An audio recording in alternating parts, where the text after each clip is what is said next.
Another trophy was claimed and unbeaten as well. But with finances like this and a very low transfer budget, I am starting to wonder whether this is really Real Madrid. And over half of our team are now on the decline stage of their career. So I'm at a bit of a crossroads. Do I stay even though this club really is severely lacking a lot of depth? Or do I keep an eye on that manager market? So Manchester United win the Premier League. Happy days. Bayern Munich win the Bundesliga. PSG win yet another French league title, only losing one game. Juventus finally break a run of 6 Milan-based teams Serie A's. And 59% of you aren't subscribed yet. It's probably the first thing Onana's going to do now that he is retired. Anyway, let's take a look at some signings. Pedro Porro from my former club United on a free transfer with Valverde going the other way. Now for just £11 million, we have Bulgarian Kirillov from Newcastle. Solid midfielder with fantastic mental attributes. The most expensive signing was 20 years of age, German left-back Leckie from Frankfurt. An already amazing left-back who can also play in midfield with a ton of potential, becoming one of the world's best. A lot of offers coming in for our players, but I am simply rejecting them all. First game of the season against Bilbao then, and we bring in Kirillov, Leckie,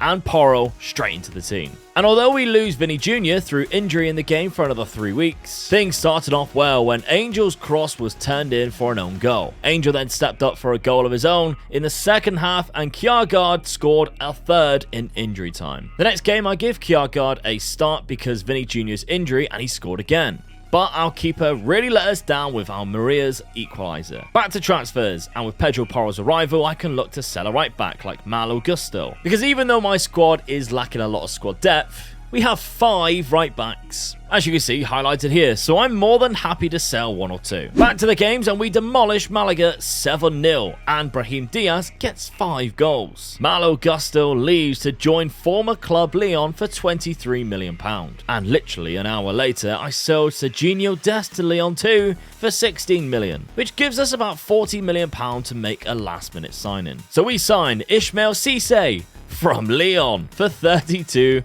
million. The Moroccan 18-year-old is rapidly quick and agile with fantastic finishing ability. Just an out-and-out striker and a very good backup to Vinicius Jr. Back-to-back 7-0 wins, by the way, when we stuffed Getafe with Cisse starting up front. And we took that momentum into the Champions League with a 3-0 victory over Leverkusen with some very questionable defending for the second goal. Nonetheless, it's a good start to our Champions League campaign. The only trophy, of course, we are chasing right now to win. Our winning run continues as we head to the next group stage match against Bodo Glimt. We started Ismail Cisse in this game, and he scored his first Real Madrid goal in the 7th minute. After we camped outside Bodo Glimt's box, Pedro Porro fired in a rocket for the second. Brahim Diaz came off the bench to curl in the third, and the man with the Mocourt found Cisse for the 4th goal and his second of the game. We then took a terrible loss to Sevilla by 3-0.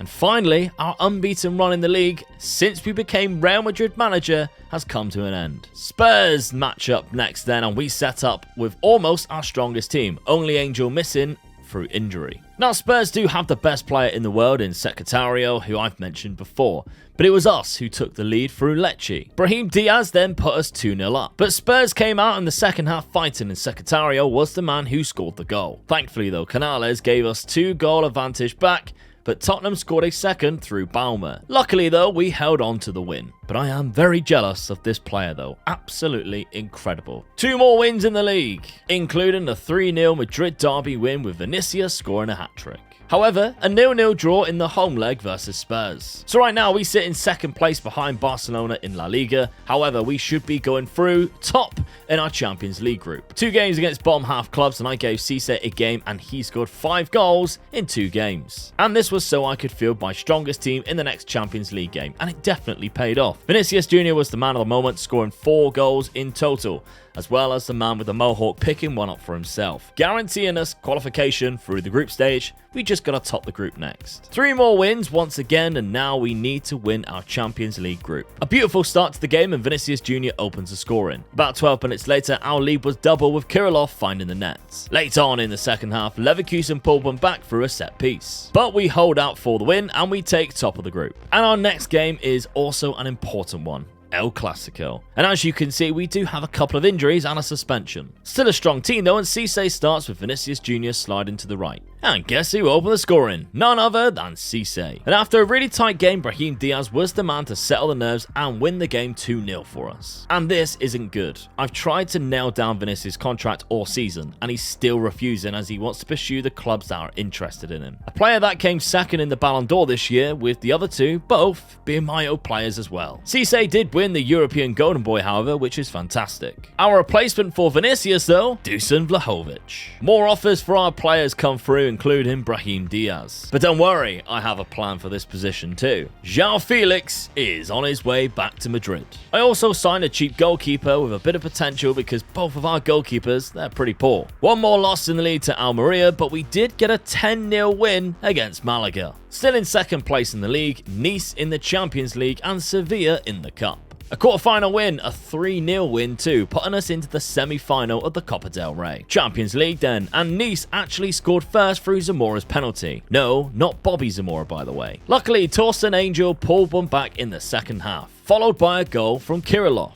And in the 91st minute, Vinicius Jr. scored a third. We took another loss in the lead to Villarreal, but we won the semi-final first leg 5-0. The second leg was happening imminently, and we did lose 1-0, but it was all good. Vinicius has decided to extend his deal for another year, but we are paying him £500,000 a week. He scored in the second leg in a game we easily won 4-1, breezing into the quarterfinals of the Champions League. Couple of more draws this month though, meaning we drop 6 points behind Barcelona. We've also drawn Tottenham Hotspur in the Cup, despite them being in our group, and Malaga in the Cup final of all teams. In the most bizarre fashion, Spurs took the lead from the right-hand side. And that world-class Secretario, he scored the second and last goal of the first leg.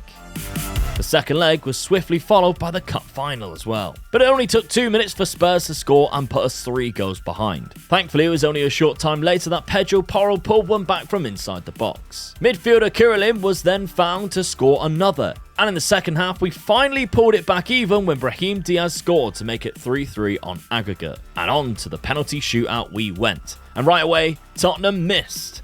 We scored 2 more after that and was 1 penalty away from progressing, until Kirillov missed as well. Tottenham scored once again, and all of a sudden Lecce steps up and he fires it at the goalkeeper, and Real Madrid are eliminated. Okay, on to the cup final then, and we brush ourselves off and take a risk dropping Vinicius and Diaz with Nielsen and Cisse starting instead. It did take until extra time before we finally broke the deadlock and win the Copa del Rey. Another trophy won, but it wasn't the one that we are looking for. So we skipped to the end of the season and Barcelona held on to the league title by 4 points. Quarter-final exit is obviously not good enough, but penalties is always a lottery and I absolutely hate them. But a Copa del Rey win nonetheless. Shockingly though, we only have £20 million for the next season however, and with 6 players leaving, that's a lot of wages going out. But we do have the 2 world-class players on their way to Madrid.